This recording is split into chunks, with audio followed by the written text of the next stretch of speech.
Did you know that when you go fly fishing, the particular time of year can have a huge impact on how successful you are? The changing seasons and temperatures impact how the fish behave and the amount of food at their disposal. Today, I'm going to share the tactics and strategies we use that you can implement yourself to successfully catch fish no matter what time of year you're on the water.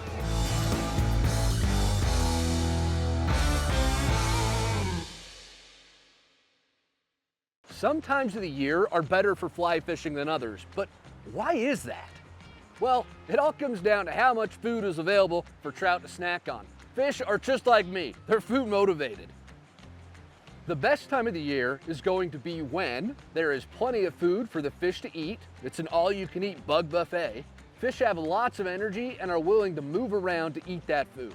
They're acting like the Energizer Bunny. The worst time of the year is going to be when there is minimal food available.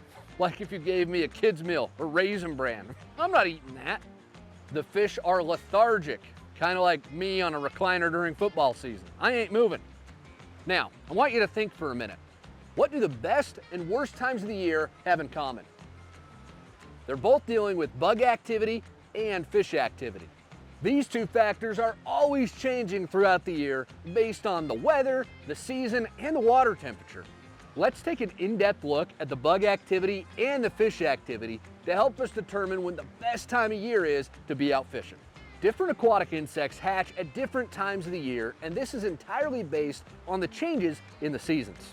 As the seasons change, the water temperatures in our rivers change too, and it's those changes in temperature that really get the bugs moving. The weather on any given day can play a role as well. Let's take a look at when each major aquatic insect species is most active. Midges hatch year-round and are readily available to trout all the time. They're arguably the most prolific insect in any river. Midges like to start hatching when the water is about 33 degrees, but the best hatches happen when the water is about 42 degrees. Midge hatches happen during the warmest part of the day in winter. So if you're out on the river on a sunny winter day and you see bugs buzzing around, they're probably midges. They also love to hatch alongside mayflies in the spring and fall. Mayflies start hatching in the spring and will last through the end of summer, tapering off a bit before they hatch again in earnest during the fall. Mayflies hatch when the water is between 46 and 56 degrees and will generally taper off after that high number. Blue-winged olives, a type of mayfly, love overcast, drizzly days in the spring and fall. Too much rain can put the hatch down, as can too much wind. The majority of stoneflies hatch from early to mid-summer, although you might see small black stoneflies kicking around in early spring with snow still on the ground. Stoneflies hatch when the water hits the mid-50s and keep hatching until mid-summer. They like warm weather, so the more pleasant it is to be fishing, the more you'll probably see stoneflies hatch. Caddis hatch in early summer, often starting around Mother's Day, which is where the Mother's Day caddis hatch got its name from.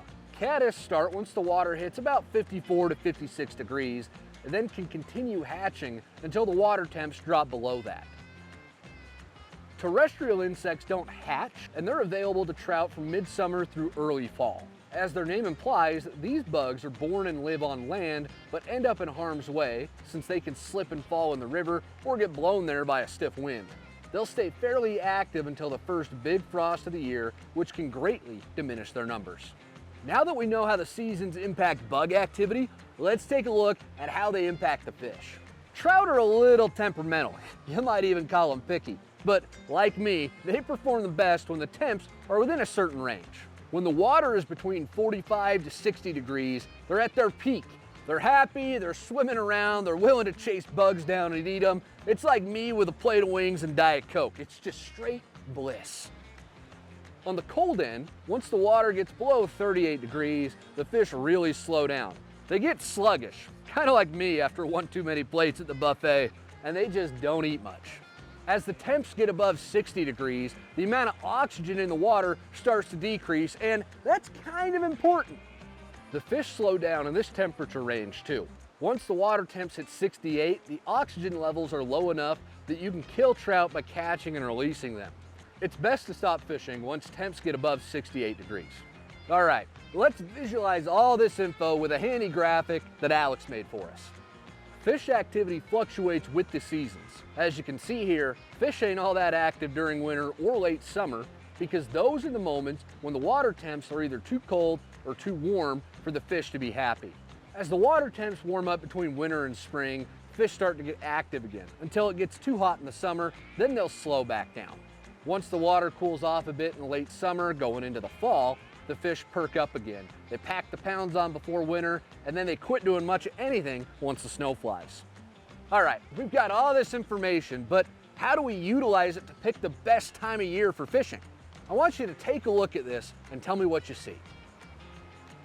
Yep, there's a huge overlap between when aquatic insects are most active and when the fish are most active. So your best time to be out fly fishing is when both the fish and the bug activity is at the peak, which is spring to midsummer and then again during the fall.